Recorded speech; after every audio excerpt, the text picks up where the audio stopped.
What's up, guys? My name is Los. Welcome back. Today we're going to talk about a little quick framework that I use with myself and our clients in consulting and some of our companies as well to kind of figure out what we're going to do with any business from start to finish. So the framework is called SCALE, okay? And it stands for strategy, conversion, ascension, leverage, and exit. Okay, that's kind of the framework that we use. I'm going to do another video on C4, which is another framework that we use on how to create kind of like a content machine, a hub that always feeds this machine here with the scale. So in any business, whether you're doing e-commerce or you're doing high-ticket services, creating content, selling courses, masterminds, events, at the end of the day, we're all just selling to people, right? And the majority of people really build a business online for the point of exiting. Now, a lot of people think exiting means nowadays making $100 million or something like that. But the reality is a lot of people need to start thinking about how to exit that business. As an example, one of my companies is a agency. I have two different agencies, and I'm not involved in the day-to-day of either of those companies, the multi-million-dollar companies, each one, and I'm not involved. I used this framework to leave. Why didn't I sell it, you're probably asking? Because I can make residual passive income inside of those businesses every single month, and I don't have to ever worry about that business going away because everyone's always going to be doing business with agencies and services needing something like this inside of the ecosystem that I live in, which is internet marketing, making money online, growing your business, scaling your business, selling your business.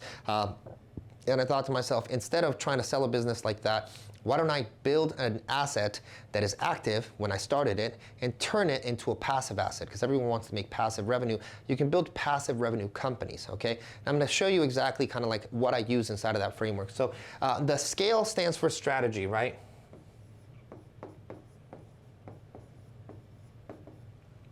So what's the strategy or the system that we're going to be using? What is the mechanism? What is the way that we're going to be acquiring customers? Okay, as an example, for one of them, the strategy became leveraging influencers that I was connected with and using that as a referral system to jumpstart the business.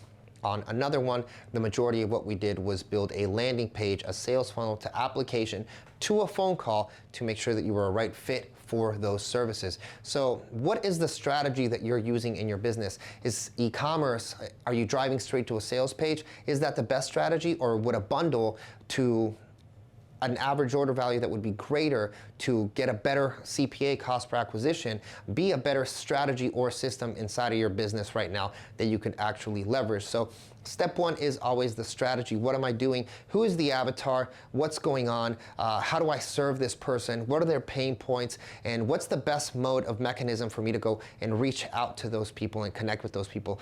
Driving traffic or connecting with people, which is still traffic. How do I get leads in the door? That's going to be strategy, right? Now, the second thing is going to be conversion.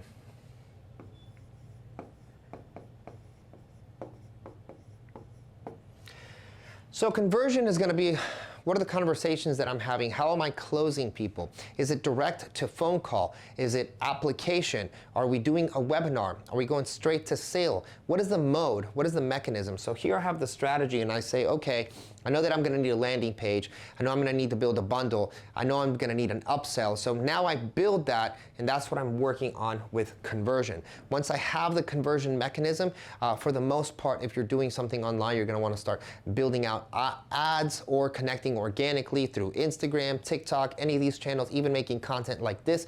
If you don't have revenue first, if you're kind of just getting started, to really push out people to getting to know, like, and trust you and expand your horizons into a new audience that does not know you yet and wants to connect with you, right? So if you don't have a lot of income, I'd probably say start with Instagram, start with TikTok, drive the TikTok people to Instagram. Instagram is a good place for high ticket sales.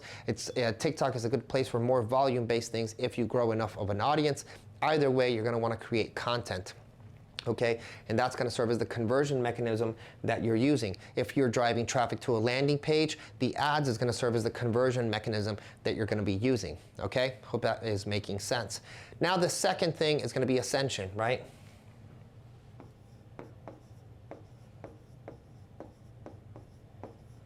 So Ascension is going to be, okay, now that I've proven traction with my strategy, and my conversion system, what am I going to ascend to? Now, Ascension can be spiking your ads, taking, okay, this conversion mechanism works.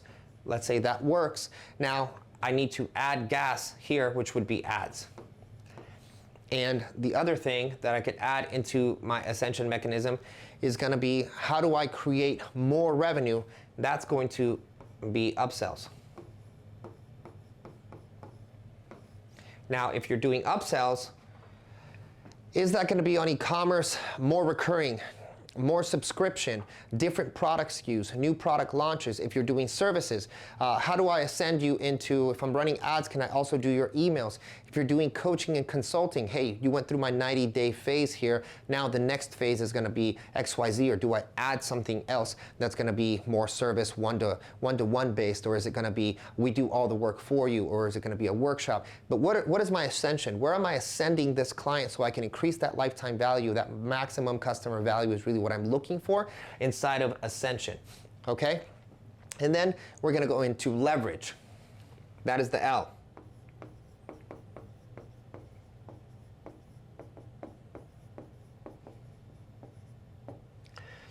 So leverage is going to be your team, right? Now, let's start from the beginning. We've built a strategy. We know who we're talking to, we know the avatar, we know what's going on, and we know how to serve this person. We also built out a unique mechanism and a concept that we're going to be using to sell. Whether it's direct to one-on-ones or whether it's a landing page, we kind of have a good understanding of how we're going to go approach this. We figured out the mechanism of conversion, we built it out, and we're proving it out. Then we're testing it on ads because it worked on phase 1. Phase 2, we're gonna have to go a little bit more broad to get more people, and transactions are gonna continue to increase. Then we're gonna go into additional upsells and things to create more opportunity for the Ascension as well. And then once you have something moving like that, you're gonna wanna start building leverage. And leverage is teams, right? So if you have a lot going on in these 3 phases, you're gonna need more team members because you can't do this all by yourself. Whether you're doing events, who's picking out the events? Who's picking out the venues? What are you doing on service work? Are you doing ads? Who's doing the emails? What are you doing with the outbounds? Are you doing inbound? How are you doing the onboarding? What's going on with customer support? If you're doing just webinars, who's doing the customer support on that? What are you doing on Ascension? Do you have coaches? You're gonna need more people, right? And that's when you really need to start figuring out how to work with teams. Big part of teams is mission, vision, and culture. You're going to really want to have a mission for your company now. That starts with the system and the strategy at the beginning. Once you have a mission and a vision, people are more likely to go and work with you. If you just hire people because you're like, yeah, I got this thing and like, we'll pay you money, there's no incentive for them to work hard. There's no incentive for them to feel valued. There's no incentive for them to feel like they have a future. So inside of a team, you always have to have an opportunity for them to grow, a mission for them to be involved in, and a great culture that at least creates some sort of family dynamic or happiness, so people feel comfortable and excited being inside of your business, because at the end of the day, they're working for your vision. So that means that they believe in a vision that you have casted that needs to create and be fruitful for them as well. Right? So that's going to be leverage. Who do you need to hire? Normally, I tell everyone, hire someone who you never thought you'd hire, which is an executive assistant. A lot of the work you feel like is mundane and tasky and like just ideating and like all your notes and stuff, they can completely fix that, help you, and then they can help you kind of figure out what's next steps. Then after that, probably you're going to need some sort of a media buyer, depending on the business that you're in, some sort of operations person. I don't know every single person's business, so I can't say like where everything fits, but if you guys want to get on a conversation with me, I'm happy to help. We have a lot of programs and systems that we can help people with. Just DM me at Los Hustle. Happy to talk to you guys and see if it's a fit that we can support you guys in anything. And then the final thing is going to be exit, right? And this, normally people think about big money. I would just invite you to think differently about exit and think about like, how do I make this a passive business? Listen, the #1 business that gets sold is the business that no one wants to sell. And that's the truth, right? If you're trying to, I've talked to plenty of people. We work with over 150 businesses right now that get our help with consulting and different things like that. Everyone wants to sell. And then when I tell them, well, what's ready to sell? Like, I don't know, I want to get rid of it. You should build a business that you never want to get rid of. I have 2 to 3 businesses that I don't touch, that I don't want to get rid of. If someone came to me and wanted to buy them, I would really consider it. I don't even think if I'd actually do it, because I have so much passive income coming in on those things that it doesn't matter to me that I could sell it off. I probably would have some sort of contract that I can't go do the same thing, and it would have some sort of a clause for a certain amount of time.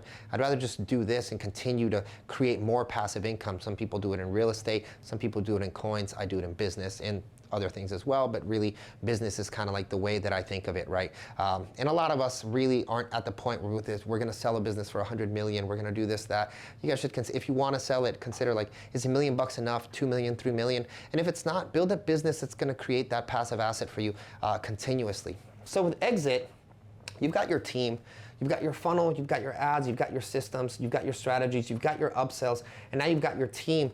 Exit really means, what are the systems and processes that are gonna allow me to step away? It's gonna continuously, this all really always goes back to this as well, boom, boom, boom, because everything always goes back up as well, right? So like, what do I need to exit? Everything here has to be extremely tight, and then now we have to start creating SOPs. For me to really leave, right? We have to have a system. We have to have standard operating procedures. That is something that matters consistently. I'm looking for someone to replace me here. And the reality is this person that replaces you here might be 2 to 3 people. You know, you're the owner for a reason. You're probably the #1 bread maker, so you might be the best salesman. You might be the best speaker. You might be the visionary. You might be the guy that also still runs the ads like at a high level or knows how to have those conversations. So don't be afraid and understand that someone here might have to take 1, 2, 3 different steps and meet 3 different people to just replace you. And are we looking to replace ourselves here in like 20 minutes? Of course not. This all takes time. This takes years to do and build appropriately, right? You want to get somebody to be looking at your finances on the exit. You want to be someone to have as a CEO or an operations director minimum. You want to have a marketing director, because if you're really exiting, you can't just come back in all the time and have marketing ideas and throw things up. You want to really remove yourself from that organization in a good way, right? So you can be the founder and think through things and look at things, but at the same time, you don't want to be involved in those day-to-days because you're not giving an opportunity to the people that are working here to actually help you exit that business. So this is a framework, guys, that we use. Like I said, it's called the Scale Framework. Happy to give it to you guys absolutely free. I think we recorded this over here. So if you guys want any more information, or if you want help scaling your business to the point where you can exit, we actually have a system for that. All you got to do is just DM me on Instagram, super easy, @LosHustle. Happy to have a conversation, fill some stuff out. If it's a good fit, we'll help you guys. And if not, I absolutely am happy sharing as much as we can. 2 times a week, we're making content in this channel. Don't forget to subscribe, join the notifications, and I'll see you guys on the next video. Thanks.